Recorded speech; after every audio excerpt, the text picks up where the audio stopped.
मेरा बेटा जब से 2 साल का था मैं तब से नौकरी कर रही हूँ। उससे पहले मेरे घर वाले मेरा घर चलाते थे। ससुर जब मेरे फौत हो गए तो बाहर से पैसे आना बंद हो गए। जायदाद तकसीम हो गई। उस तकसीम के नतीजे में शायद वो फ्लैट भी ना मिलता अगर मुझे मेरे घर का हिस्सा ना मिलता। लेकिन चूंकि उस फ्लैट के कागजात में जमशेद का नाम लिखा है, मैं कैसे साबित करूं कि उसमें मेरे बाप के घर का भी हिस्सा है। उस घर में एक एक चीज मैंने और मेरे बच्चों ने मेहनत से, मुश्किल से बनाई।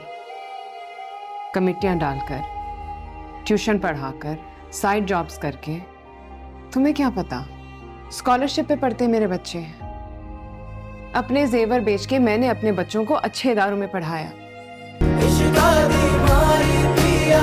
साथ छोड़ना हमसे जो भूल हुई है, कुछ तो भूलना। वैसे मुझे उम्मीद नहीं थी कि तुम चाहे तो छोड़ो मुझे पानी तक पूछोगे। उम्मीद क्यों नहीं थी? ऐसा भी कोई नुकसान नहीं किया तुमने मेरा कि मैं बदलिहाज हो जाऊं। खैर, नुकसान तो तुमने मेरा किया था, मगर चलो वो भी माफ कर दिया मैंने। नुकसान नहीं हुआ तुम्हारा, फायदा हुआ तुम्हारा। उम्र कैद की सजा जो मैंने काटी उससे तुम बच गई। जामी के साथ को उम्र कैद की सजा कह रही हो? दोहरी उम्र कैद। मैं समझी नहीं। तो फिर तुम उससे मेरी वजह से क्यों लड़ रही हो? तुम्हारी वजह? तुम मेरे और उसके दरमियान कभी वजह रही ही नहीं आसमा। क्यों? अगर तुम्हें पता हो कि तुम्हारा शौहर आज भी किसी और औरत से मोहब्बत करता है, तुम्हें बुरा नहीं लगेगा? वो तो सिर्फ निकाह के एक कागज पर मेरा शौहर है।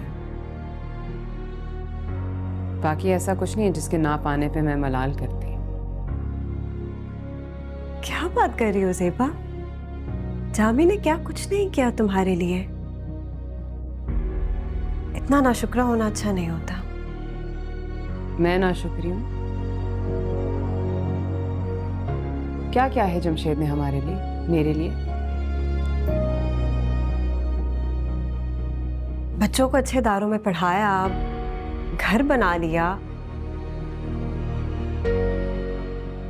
इतने साल तो जिम्मेदारी उठाता रहा है तुम्हारी, और तुम उसे सिर्फ इसलिए छोड़ के आ गई कि तुमने उसे मेरे साथ देख लिया। ये कहानी सुनाई? अच्छी है। वैसे कहानी सुनाने में जमशेद साहब का कोई जवाब नहीं। क्या कहानी है इसमें? सब कुछ तो सामने है मेरे। मैं तुम्हारे घर से ही होकर आ रही थी ज़ेबा। जरूरत की एक एक चीज है वहां पे।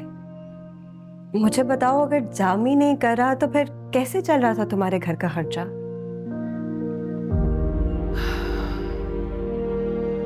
मेरा बेटा जब से 2 साल का था मैं तब से नौकरी कर रही हूँ। उससे पहले मेरे घर वाले मेरा घर चलाते थे। ससुर जब मेरे फौत हो गए तो बाहर से पैसे आना बंद हो गए। जायदाद तकसीम हो गई। उस तकसीम के नतीजे में शायद वो फ्लैट भी ना मिलता अगर मुझे मेरे घर का हिस्सा ना मिलता। लेकिन चूंकि उस फ्लैट के कागजात में जमशेद का नाम लिखा है, मैं कैसे साबित करूं कि उसमें मेरे बाप के घर का भी हिस्सा है। उस घर में एक एक चीज मैंने और मेरे बच्चों ने मेहनत से, मुश्किल से बनाई। कमिटियां डालकर, ट्यूशन पढ़ाकर, साइड जॉब्स करके।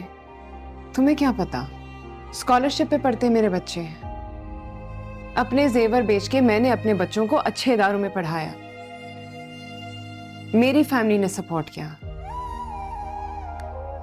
जामी तो एक फैंटेसी में हमेशा रहते थे कि वो एक बहुत बड़ा बिजनेस करेंगे कभी।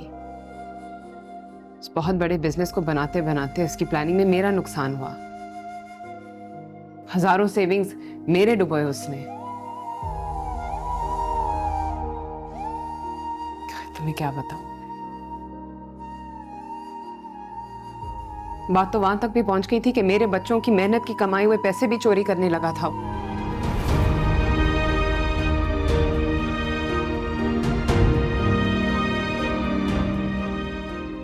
तुम्हें अगर जामी इतना ही बुरा लगता था तो तुम शुरू में अलहदा क्यों नहीं हो गए उससे? तुम्हें अगर इतना अच्छा लगता था तो शादी क्यों नहीं की तुमने उससे? क्या मतलब? हर साल पाकिस्तान तुम आती हो, हर साल तुम मुझसे मिलती हो, तो शादी क्यों नहीं की?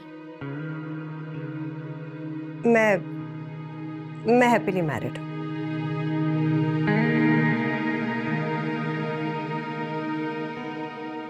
काश मैं भी ऐसा जुमला कह सकती।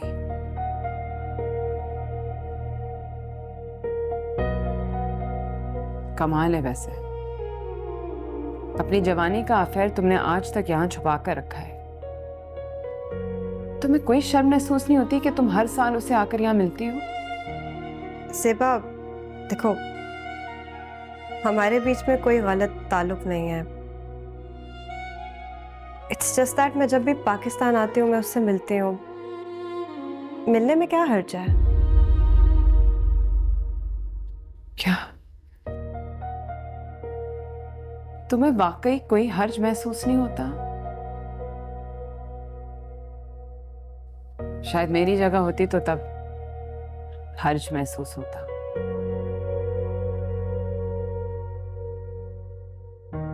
लेकिन तुम तो कह रही हो कि जामी ना कोई जिम्मेदारी उठाता है और ना तुम दोनों के बीच में मोहब्बत है। तुम्हें तो कोई सेंस ऑफ लॉस नहीं होना चाहिए ज़ेबा। सही बात है। एक सवाल करूं तुमसे?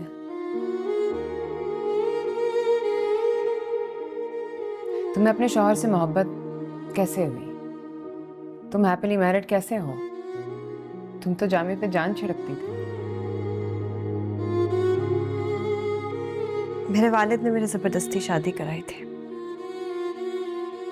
शादी जबरदस्ती से होती है, लेकिन प्यार तो जबरदस्ती से नहीं होता। तुम्हें पता है तुम हैप्पीली मैरिड क्यों हो? मैं बताऊं? क्योंकि वो आदमी तुम्हारी हर जिम्मेदारी पूरी करता है, हर साल तुम्हें पाकिस्तान भेजता है,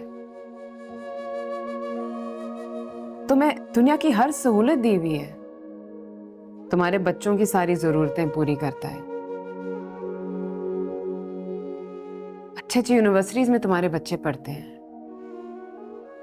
अस्मा, तुम्हारे पास दुनिया की हर चीज मौजूद है। यह अलग बात है कि जब तुम्हें समझ नहीं आती कि उनसे क्या करो, तुम मुंह उठा के पाकिस्तान आ जाते हो और अपने एक जवानी के बावले दोस्त से मिलकर उसके साथ घूमती फिरती हो। लेकिन तुम अपने शौहर को कभी नहीं छोड़ोगी। जमशेद को जरूर छोड़ोगी, क्योंकि तुम्हें पता है कि वो कभी तुम्हारी जिम्मेदारी नहीं उठाएगा।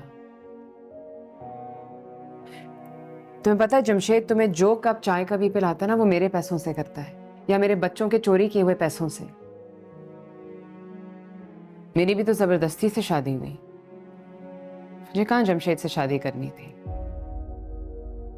पर जब कर ली तो ये मान कर आई थी कि अब उसी से मोहब्बत करनी है, उसी के इर्द गिर्द फिरना है। मैंने सारी जिंदगी यही करते करते भरम रखते हुए जिंदगी गुजारी, अच्छे वक्तों का इंतजार करते हुए, इस माशरे की अच्छी बीवी की तरह। और तुम्हें पता है ना कि एक लम्हे के लिए भी मैंने जमशेद से कभी मोहब्बत नहीं की, क्योंकि एक मियां बीवी के दरमियान एक रिश्ता निकाह के 3 लफ्जों से ज्यादा चीजें मांगता है। जमशेद ने कभी मेरी जिम्मेदारी नहीं उठाई। पैसा नहीं देता, साथ तो देता ना, प्यार देता, जज्बाती तौर पर, नफ्सियाती तौर पर।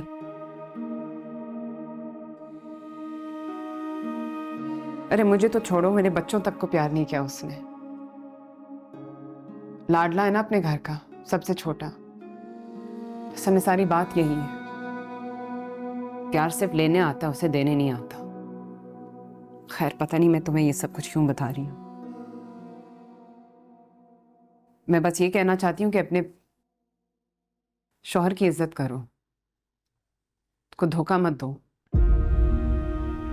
मैं तो सिर्फ तुम लोगों की रिकन्सिलिएशन कराने आई थी कि अगर मेरी वजह से कोई गलत फहमी हो तो वो दूर हो जाए। मेरे और जामे के बीच में प्यार तो है, मगर मैं उससे कोई रिश्ता नहीं बनाना चाहती।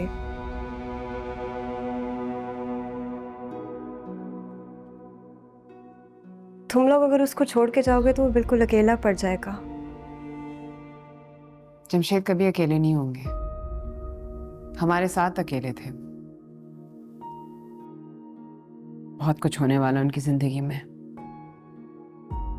खैर, thank you for your concern. आपका बहुत बहुत शुक्रिया, आप आई, आपने कोशिश की।